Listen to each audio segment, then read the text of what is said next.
Harun,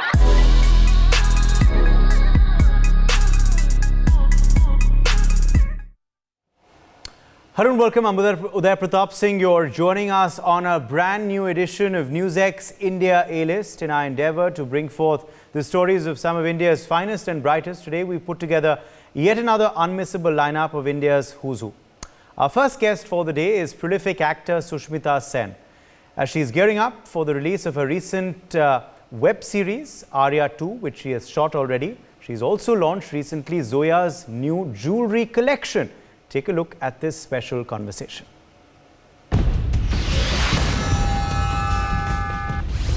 Best known for her Bollywood roles.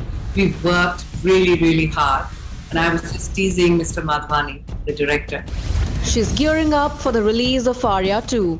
It will be a birthday present this year. So, birthday is middle of November, so around then we should have the release of Arya 2. NewsX India A-List proudly recognizes Sushmita Sen for excellence in acting. Hello and welcome. I'm Uday Pratap Singh. You're joining us on this brand new interview as part of our special NewsX A-List series. We're in conversation today with an actor who needs no introduction. Yes, Sushmita Sen joins us today. Welcome, Sushmita. Good to have you on NewsX. Thank you so much for having me, Uday. Lovely to see you. Let me begin by just talking to you a bit about this new collection of Zoyas that you're launching today. Tell us a bit about it and what made you come on board. Zoya and its team that I love. Not the first time I've been a part of Zoya's launches in the past, and beautiful ones for that. And so I think it's just an old connection, an old trust, and a beautiful collection that brings me here. And of course, it's House of Tata. So it just makes you feel like you belong to one of the most beautifully thoughtful connection with India. Yeah. So it's beautiful. Have you checked out my necklace? Yes. Unchained Melody. Absolutely. Wow. Unchained Elegance. I was going to Melody for something else. I will come to that next. Yes, exactly. No, I was just going to say, tell us something about the necklace that you're wearing and of course the earrings as well. So I don't know if you can see it. Yes, we can. You can? Yeah. You know what that looks like? Yes. It's like the flow of the drapes of a theater or an opera house. Yeah. And it's got a beautiful opal in the center. Yeah. I was just telling them I love opal. So I think they picked the earrings specifically because I do love that. I love what it stands for purity, for independence, for freedom, all of which it's great to embody it. No doubt. But this one has to be my unchained elegance. It's so stunning, so elegant, and doesn't scream for attention. Love it. Absolutely. Well, you've also been one of the most elegant icons of our industry as well, I have to add. But, there is something also, Sushmita, about this October-November time, isn't there? If you're in the north of India, there's that change in weather, the nip in the air in the evening. There's, of course, the festive fervor in the air. And it's so good that, this fervor is returning after COVID. After what we've gone through in the last year and a half, that perhaps it's good timing as well to come out with a collection like this, don't you believe? Yeah, absolutely. Not just the festivities and the change of season, but also nearing the change of a year. That always brings in a sense of rejuvenation and hope and for better times. So I think when you celebrate that, and of course, needless to say, no matter which part of India you're in, people are usually getting married around now.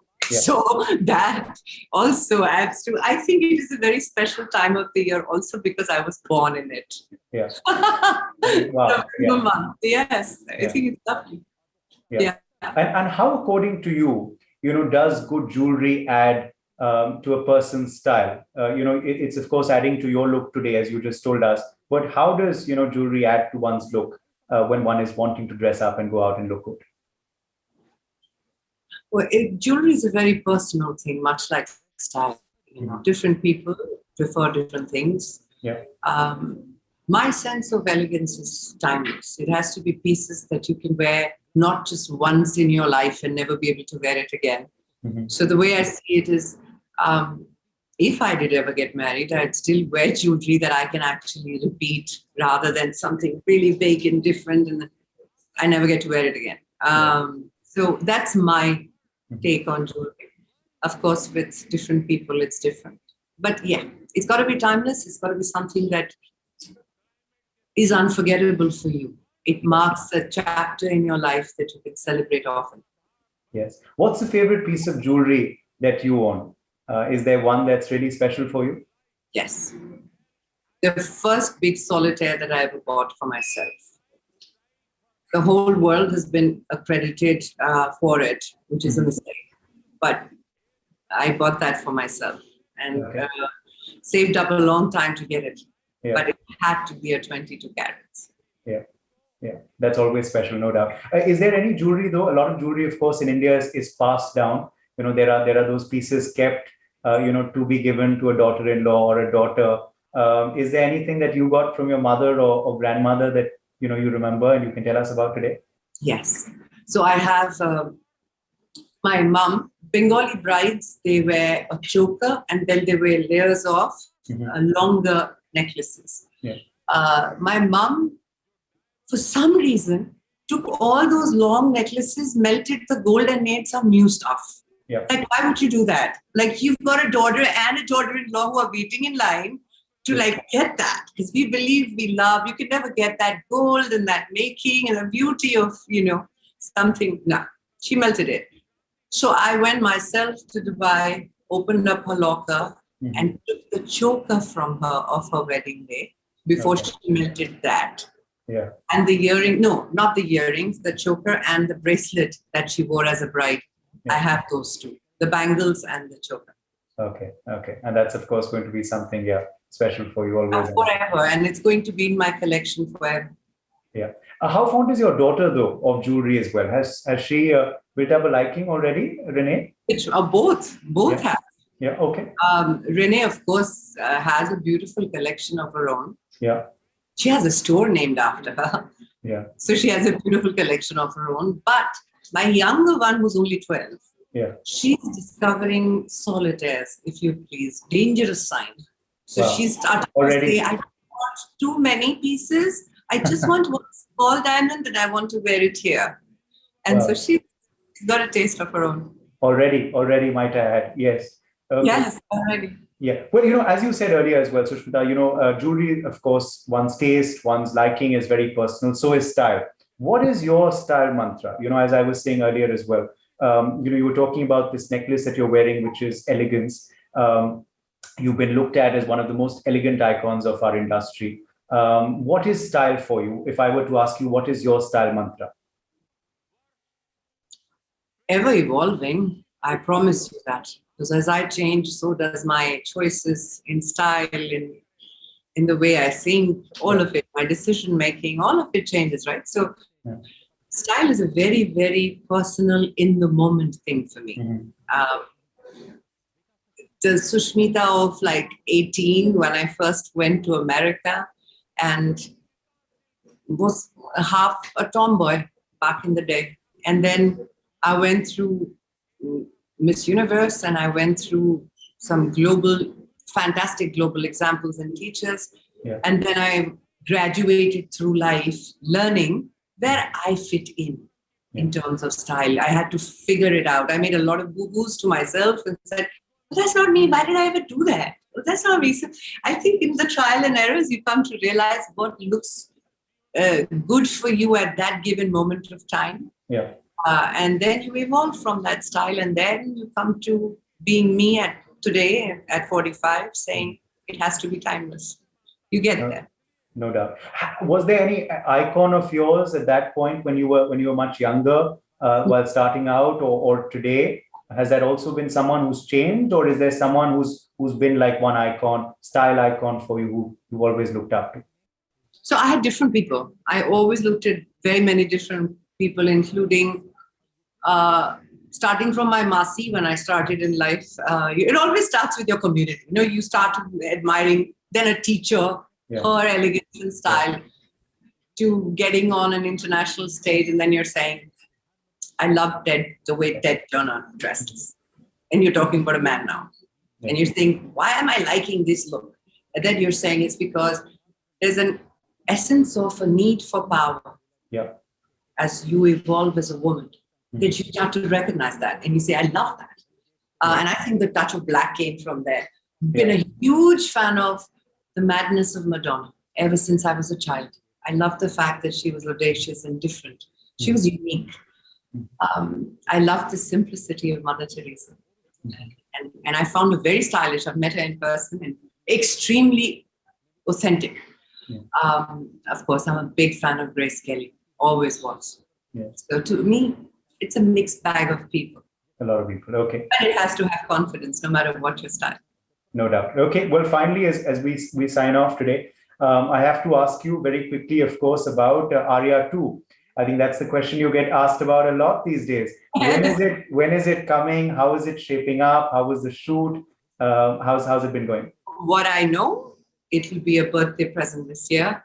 So birthday is middle of November. So around then we should have the release of Arya 2. And we've worked really, really hard.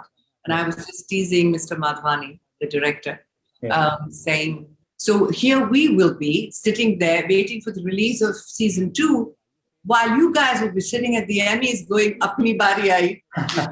So we're very excited. I think it's been a beautiful journey of. Imagine, that's really making us proud, not just in India, but world over, the International Emmy Awards, where you've been nominated. Did you ever imagine that this is how it would turn out? Of course, it was like this big comeback film for you. But when I'm a person who likes life to surprise me. So I don't expect so much. I give it everything I got, and then we see what happens. Yeah, true. And the second shoot, because this time it was in COVID, was that all the more tough for you because it had to be postponed as well? Yeah. So we were in a thing called the bubble.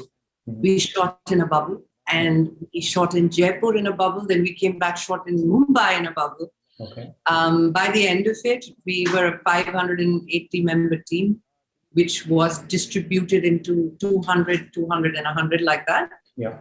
So we would shoot on one set, move to the next bubble, shoot there, then move back to the third bubble. Yeah. And we had tests every week.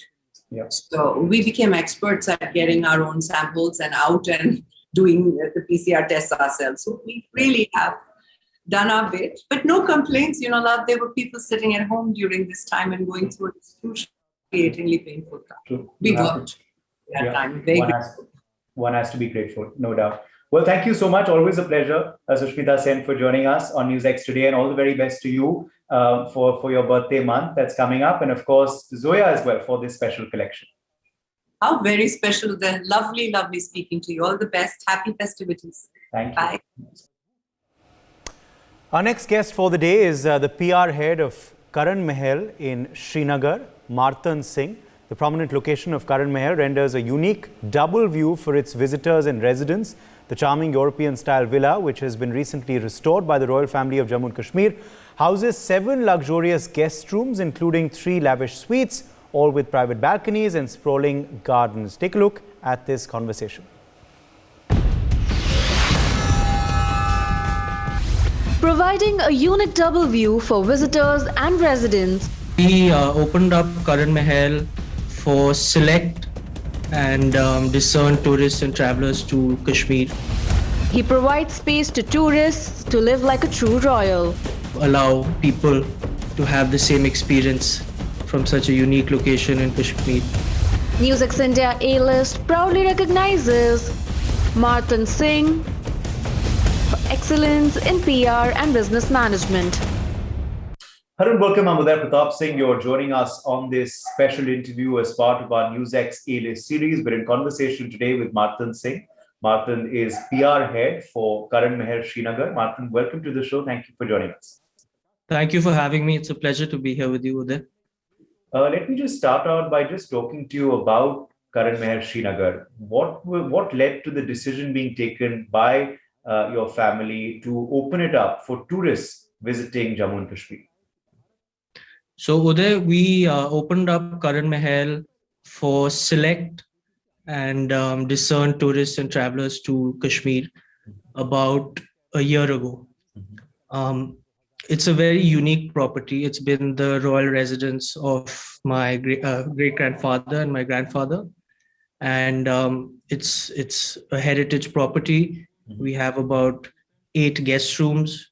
And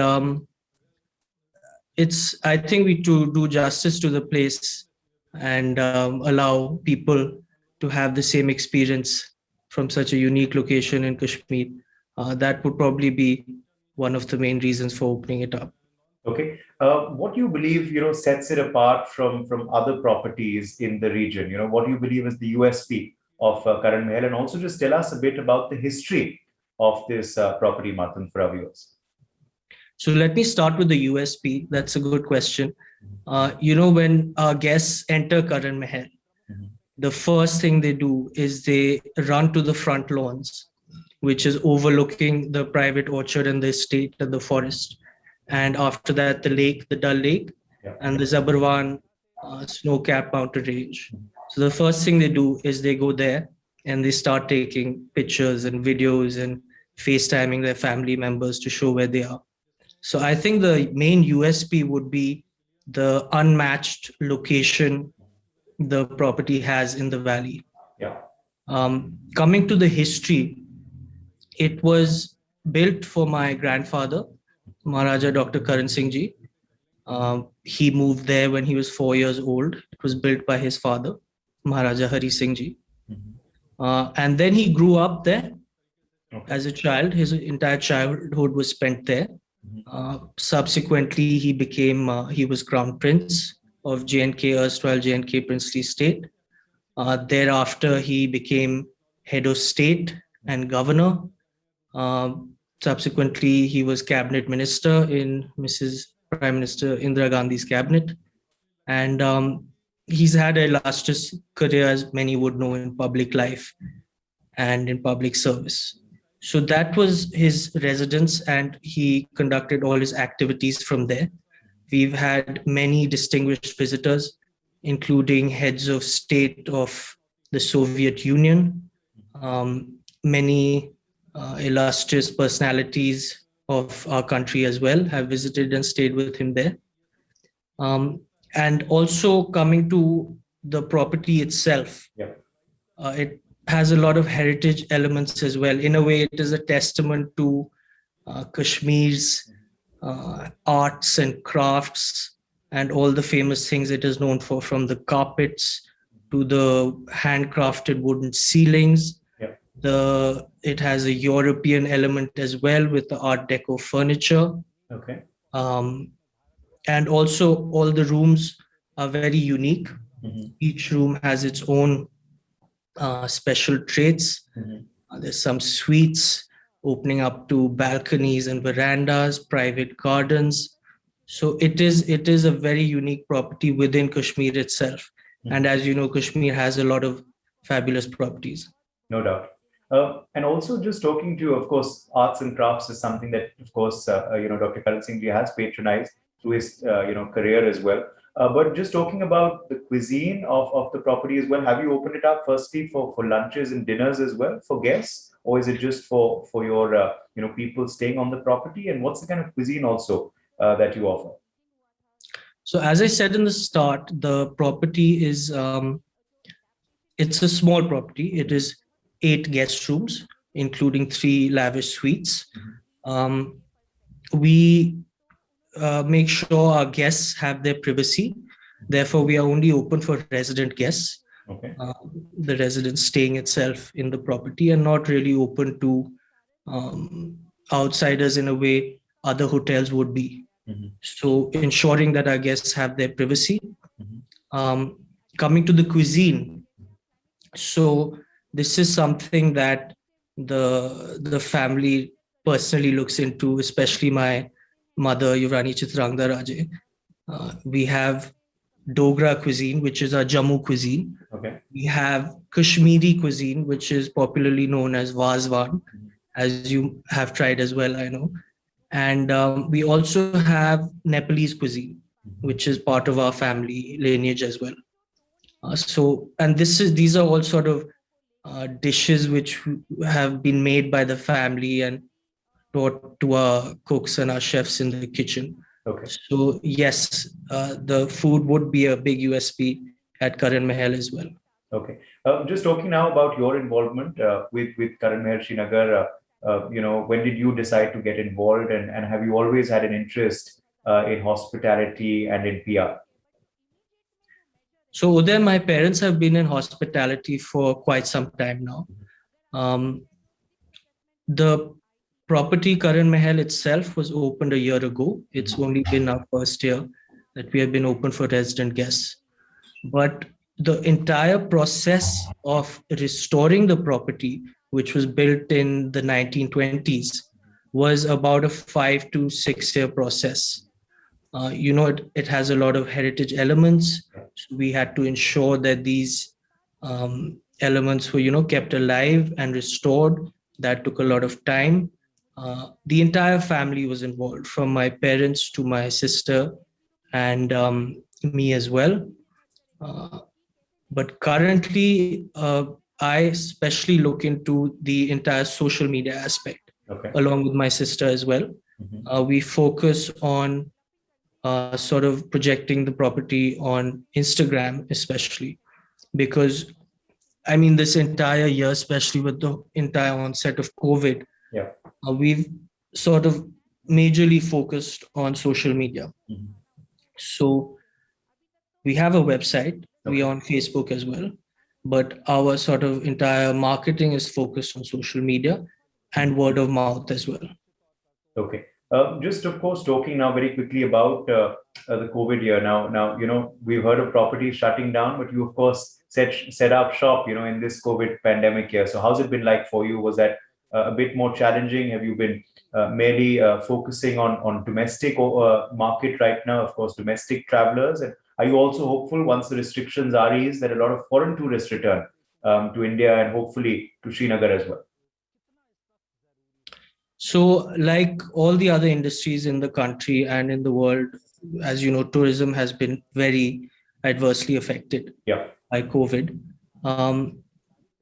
However, apart from the 4 to 6 months that the first wave and the second wave of COVID was on, those months we were, of course, very badly affected. Because there was no traveling happening in the country and air travel was shut. But apart from those months, for example, before May 2021, so March, April 2021, and then subsequently after the decline of the second wave, which was July onwards, we have seen a big footfall of tourists. Kashmir region within the state has seen about 2.4 lakhs.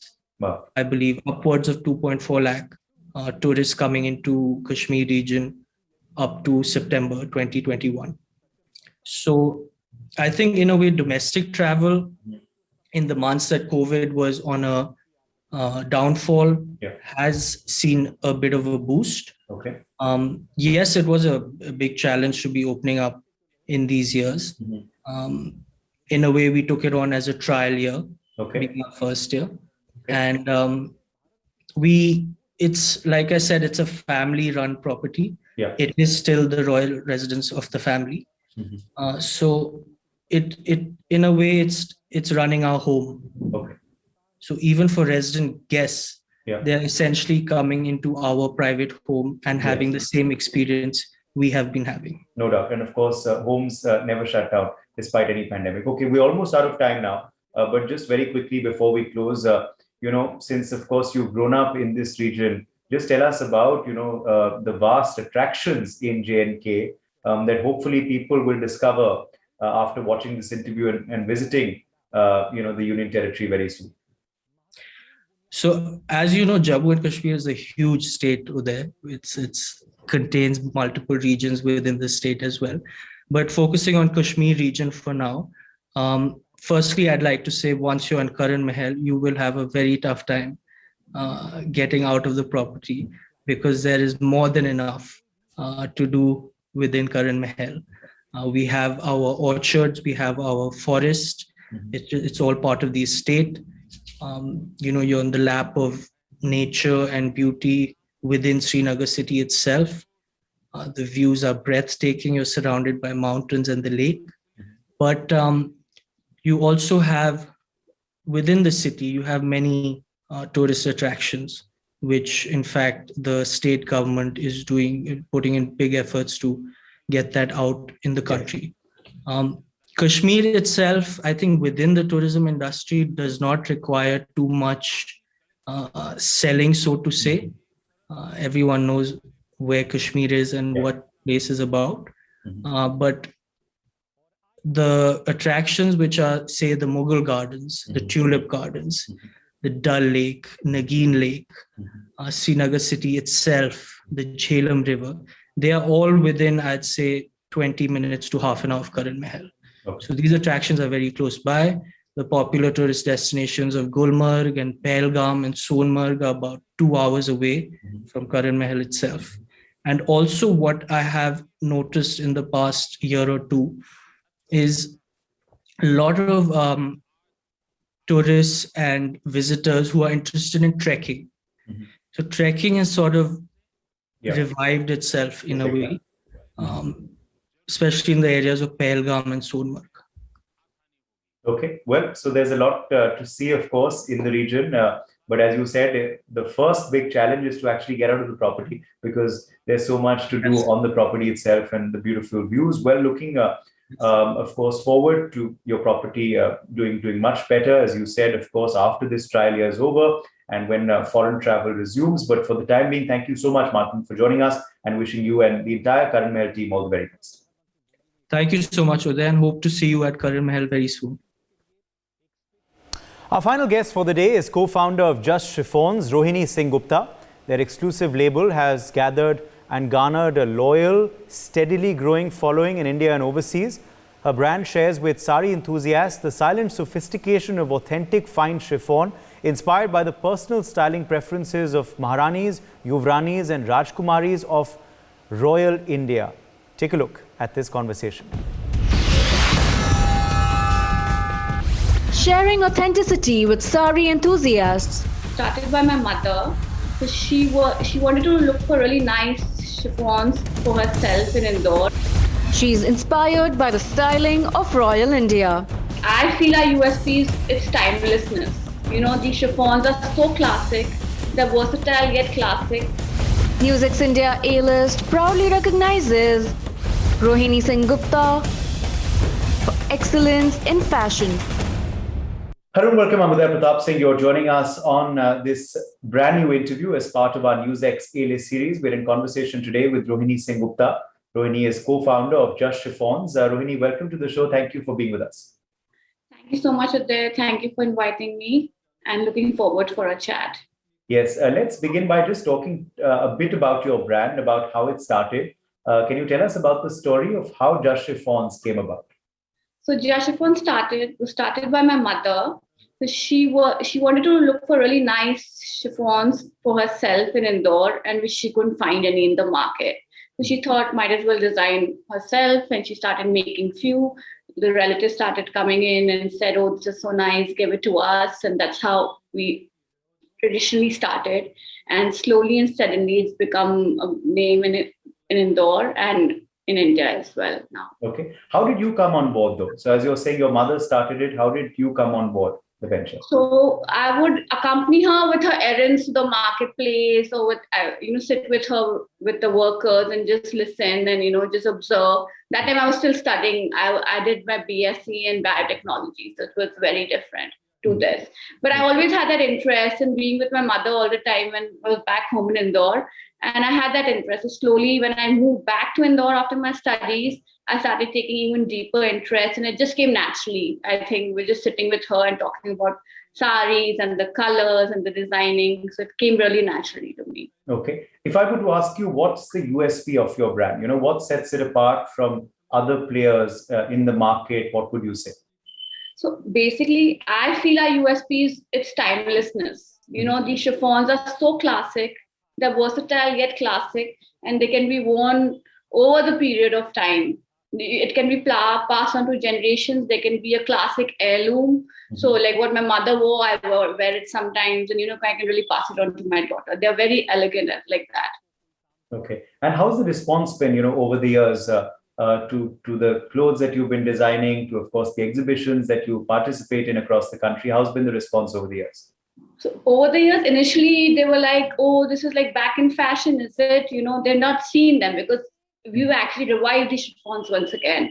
And now they feel, okay, oh, this is really nice. And it's very wearable. And The another point is our price points. So they're not that expensive as a designer. So they're between 8 to 25,000, which is very, very much viable with everybody. And the response has been really good. And since we also launched our website last year, and because of our Instagram and social media, it's just come up, and slowly and steadily we're just increasing our followers and we're getting a lot of queries. Okay. How's been the COVID year for you? How was the last year and a half for your brand? So COVID was obviously a shock to us. Like the first month, everything was to a standstill. We didn't know what to do. But then we had to look for the benefit of our artisans and our workers. We had to give them work, even if we weren't selling. So I thought of an idea, why not have a full sale, like a 30%, 40% on all our stock during lockdown. That was last year in May. Okay. And then we had a really good response. We managed to sell all of it, and all the benefit went to our artisans. So they were also really happy. And then that's why we could keep giving them work. Yeah.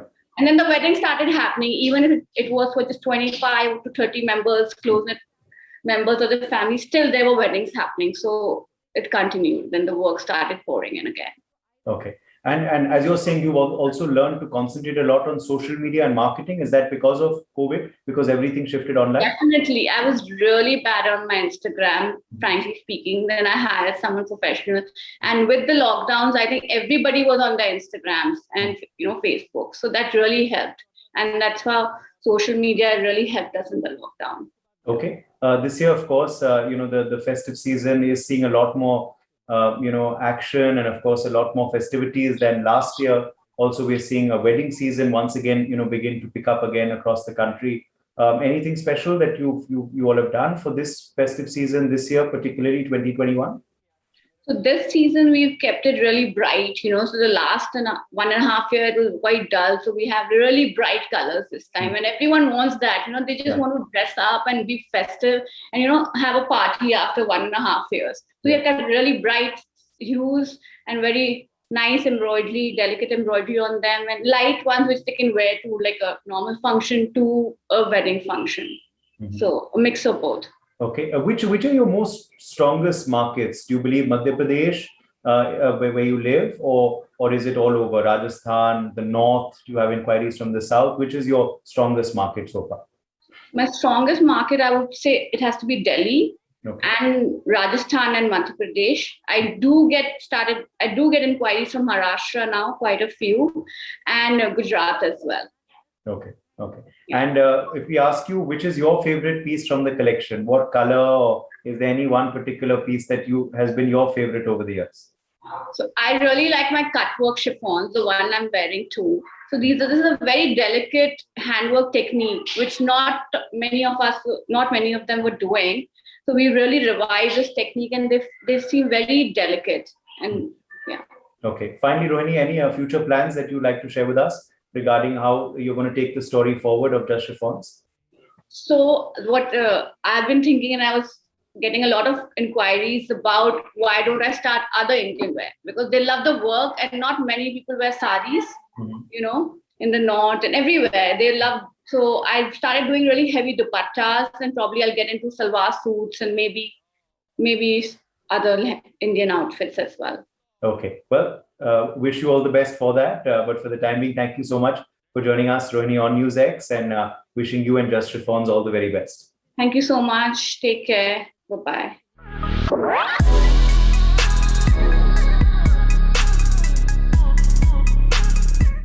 For more such videos, subscribe to the NewsX YouTube channel, hit the bell icon.